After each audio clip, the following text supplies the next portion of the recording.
नमस्कार दोस्तों, आशीष the education foundation में आपका हार्दिक स्वागत है। मैं हूं आपका दोस्त राम बाबू भूरी। आज हम आपके लिए लेकर आए हैं आशीष विशेष कार्यक्रम के अंतर्गत एक नई किस्म आई है फूल एंथूरियम, यानी एक फूल की नई किस्म एंथूरियम आई है। उसके बारे में आज चर्चा करने वाले हैं। Varieties of flower anthurium. आपको चित्रानुसार नज़र आ रहा है कि फूल एंथूरियम किस प्रकार के होते हैं। तो कुछ नई किस्मों के बारे में बात करेंगे। यहाँ पर दो किस्मों के आपको चित्र नज़र आ रहे हैं। एक तो आकाश एंथूरियम और एक जेवी रेड एंथूरियम। इसी प्रकार के और वीडियो देखने के लिए हमारे चैनल को लाइक कीजिए, सब्सक्राइब कीजिए, साथ में अपने दोस्तों के साथ शेयर कीजिए। जितना ज़्यादा आप लाइक, सब्सक्राइब, शेयर करेंगे उतना ही बेहतर और वीडियो आपके लिए हम उपलब्ध करवाने का प्रयास करेंगे। अगर आप चैनल पर नए हैं तो सब्सक्राइब करना ना भूलें और बेल आइकन को प्रेस ज़रूर करें ताकि आने वाली वीडियो का नोटिफिकेशन आपको तुरंत मिल सके। तो आइए हम वीडियो की शुरुआत करते हैं। सबसे पहले बात करते हैं फूल एंथूरियम की एक नई किस्म जो प्राप्त हुई है वो क्या है। केरल के तिरुवनंतपुरम की एक महिला नवप्रवर्तक डी वासिनी बाई ने क्रॉस पोलिनेशन के जरिए अत्यधिक बाजार मूल्य वाले फूल एंथूरियम की 10 किस्मों को तैयार किया है। एंथूरियम एंथूरियम एसपीपी रंगों की एक व्यापक श्रृंखला में उपलब्ध सुंदर खिलने वाले फूलों का एक विशाल समूह है। घरों के भीतर रखे जाने वाले सजावटी पौधों के रूप में इसके उपयोग के कारण इसकी विभिन्न किस्मों की जबरदस्त मांग है। पिछले वर्ष के दौरान 8,500 से अधिक पौधों और फूलों को मुख्य रूप से पुणे और तिरुवनंतपुरम के बाजारों में बेचा गया। प्रवर्तक ने कटिंग और पौधों के जरिए इसका प्रचार प्रसार किया और पूरे देश में कुछ पौधों और फूलों की आपूर्ति की है। लेकिन प्रजनन विधि तकनीक में अधिक समय लगने के कारण वह मांग को पूरा नहीं कर पा रही थी। इसलिए देश में समान कृषि जलवायु क्षेत्रों में इसके उत्पादन के लिए national innovation foundation NIF India, Bengaluru के Indian institute of horticulture research IIHR में टिश्यू कल्चर तकनीक के माध्यम से जबरदस्त मांग वाली किस्मों के बड़े पैमाने पर उत्पादन और कई गुना अधिक किस्मों को तैयार करने की सुविधा प्रदान की है। एंथूरियम दुनिया के बेहतरीन घरेलू फूलों के पौधों में से एक है। वे दिखने में बहुत सुंदर होने के साथ साथ ही अपने आसपास की हवा को भी शुद्ध कर देते हैं और फॉर्मेल्डिहाइड, अमोनिया, टोल्यून, जाइलीन और एलर्जी जैसे हानिकारक वायुजन्य रसायनों को ये हटा देते हैं। हवा के जहरीले पदार्थों को हटाने की खासियत के कारण ही नासा ने इसे शुद्ध हवा वाले पौधों की सूची में रखा है।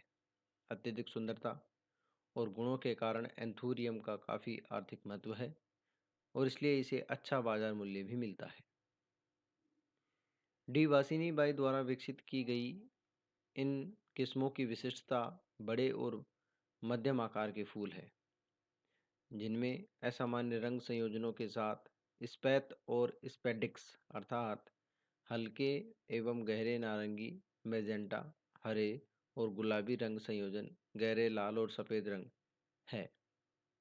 उन्होंने नालीदार एस्पेस्टस सीड का उपयोग करके सीमित स्थान पर छोटे पौधे बढ़ाने के लिए की एक नई विधि की भी विकसित की है।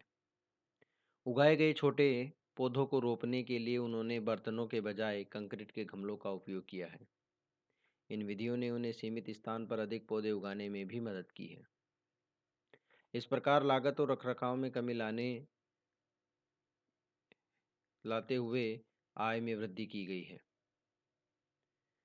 वह स्थानीय फूल विक्रेताओं के साथ साथ पुणे और मुंबई जैसे शहरों में भी 60 से 75 रुपये प्रति फूल की औसत कीमत पर एंथूरियम के फूल और पौधों की बिक्री कर रही है। एंथूरियम किस्मों को विकसित करने के लिए वासिनी बाई को कई पुरस्कार और सम्मान भी प्राप्त हैं।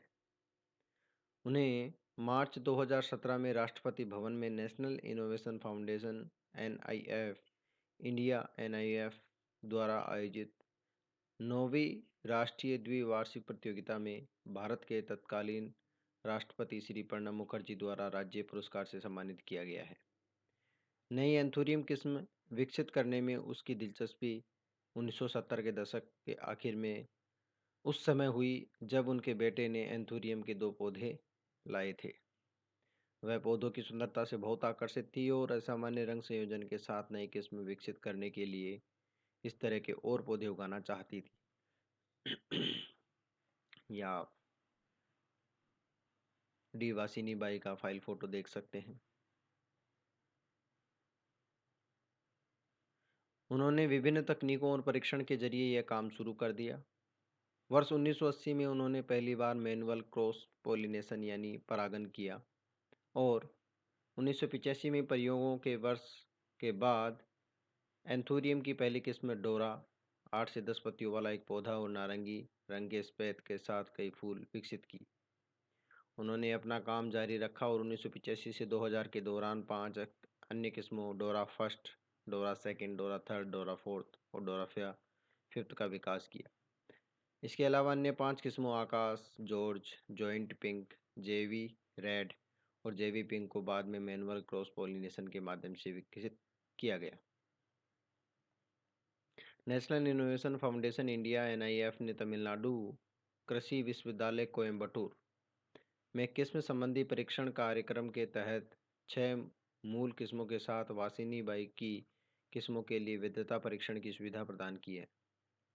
इस नव प्रवर्तक की किस्मों को स्वस्थ, दमदार और हल्के गुलाबी रंग, गुलाबी, लाल, सफ़ेद, बैंगनी और नारंगी रंगों के लिहाज से अलग करने के लिए विशिष्ट पाया गया है। इसके पत्ते चमकदार, मध्यम बड़े और दिल के आकार के होते हैं। फूल के गोले चमकीले रंग के होते हैं और उसमें छोटी छिटकियां भी होती है। इस प्रकार इन मानदंडों के आधार पर उसकी तुलना मौजूदा वाणिज्यिक किस्मों से की जा सकती थी। एंथोरियम किस्मों की प्रमुख विशेषताओं के बारे में चर्चा करते हैं। इसके फूल बड़े सुंदर होते हैं। श्वेत और स्पेडिक्स के विभिन्न रंग होते हैं। इसके डंठल लंबे होते हैं। इनका बेहतर सेल्फ जीवन होता है। इनका बाजार मूल्य अच्छा होता है। ये आप देख सकते हैं विभिन्न प्रकार की किस्मों के एंथोरियम फूल चित्रानुसार आपको दिखाई दे रहे हैं। ये अलग अलग किस्मों के अलग अलग फूल है एंथोरियम के।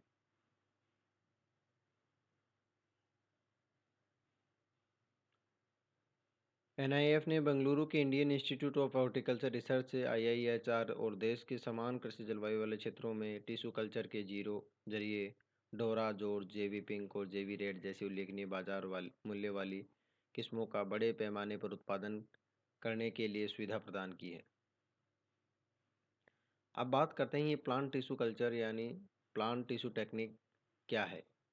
प्लांट टिश्यू कल्चर पौधों की कोशिकाओं को बनाए रखने या विकसित करने के लिए इस्तेमाल की जाने वाली तकनीकों का एक संग्रह है। ये व्यापक रूप से एक संयंत्र के क्लोन का उत्पादन करने के लिए प्रयोग किया जाता है, जिसमें माइक्रो प्रोपगेशन के रूप में जाना जाता है। प्लांट टिश्यू कल्चर में विभिन्न तकनीकों के प्रसार के पारंपरिक तरीकों पर कुछ फायदे मिल सकते हैं, जिनमें शामिल है पौधों की सटीक प्रतियों का उत्पादन, जो विशेष रूप से अच्छे फूल पैदा करते हैं। फल या अन्य वांछनीय लक्षण है। जल्दी से परिपक्व पौधों का उत्पादन करने के लिए। तीसरा है बीज के अभाव में पौधों के गुणांकों का उत्पादन या बीज के उत्पादन के लिए आवश्यक परागण। चौथा है पौधों की कोशिकाओं से पूरे पौधों का पुनर्जन्म, जो आनुवांशिक रूप से संशोधित किया गया है। पांचवा है जीवाणु रहित कंटेनरों में पौधों का उत्पादन, जो बीमारियों, कीटों और रोगजनकों को स्थानांतरित करने की बहुत कम संभावना के साथ स्थानांतरित करने की अनुमति देता है। बीज से पौधों का उत्पादन, जो अन्यथा अंकुरित होने और बढ़ने की बहुत कम संभावना है, अर्थात आर्किड और नेपथेंस जैसे वायरल और अन्य संक्रमणों के विशेष पौधों को साफ करने के लिए और इन पौधों को जल्दी से बागवानी और कृषि के लिए साफ स्टॉक, क्लीन स्टॉक के रूप में है। आशीष द एजुकेशन फाउंडेशन में आपका बहुत बहुत धन्यवाद करता हूँ। इसी तरह की और वीडियो प्राप्त करने के लिए हमारे चैनल को लाइक कीजिए, सब्सक्राइब कीजिए, साथ में बेल आइकन को प्रेस कीजिए ताकि आने वाले वीडियो का नोटिफिकेशन आपको प्राप्त हो जाए। एक बार फिर से मैं वीडियो देखने के लिए आपका तहे दिल से धन्यवाद करता हूँ। अगर आपको वीडियो पसंद आया है तो शेयर कीजिए और कमेंट्स बॉक्स में हमें लिखिए। आपका बहुत बहुत धन्यवाद।